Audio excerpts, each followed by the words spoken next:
音差の音がインドにあるオウムと同じだという。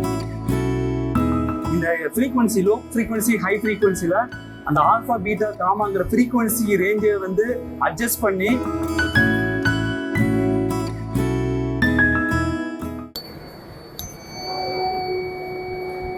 これは、音差という、器物ですけれども、この周波数によって人々の人体にも影響を与えるし精神にも影響を与えます。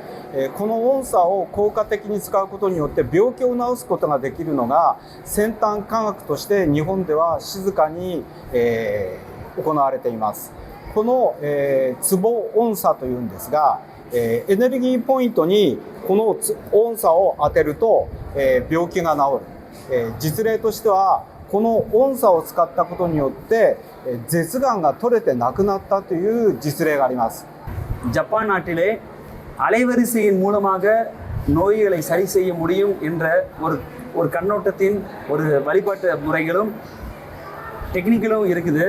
இந்த frequency low frequency high ஃப்ரீக்வன்சியில் அந்த alpha beta காமாங்கிற frequency ரேஞ்சை வந்து அட்ஜஸ்ட் பண்ணி நோய்களை சரி பண்ண முடியுங்கிற டெக்னாலஜிக்கு வந்து ஜப்பானில் பார்த்துருக்காங்க.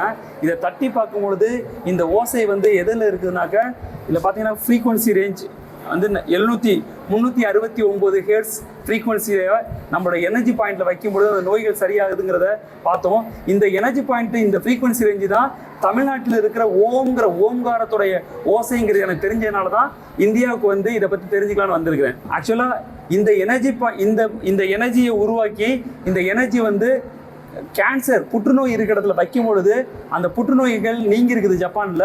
இந்த ஓசை எங்கேருந்து வந்திருக்குன்னு பார்த்தீங்கன்னா இந்த ஓம்ங்கிற ஓசையிலேருந்து தான் வந்திருக்கு. இந்த ஓசையை வந்து நம்ம எனர்ஜி பாயிண்ட்ல வைக்கும் பொழுது இந்த அதிர்வலைகள் உடலில் போய் அந்த புற்றுநோய்களையும் சரி பண்ணியிருக்குது ஜப்பானில்.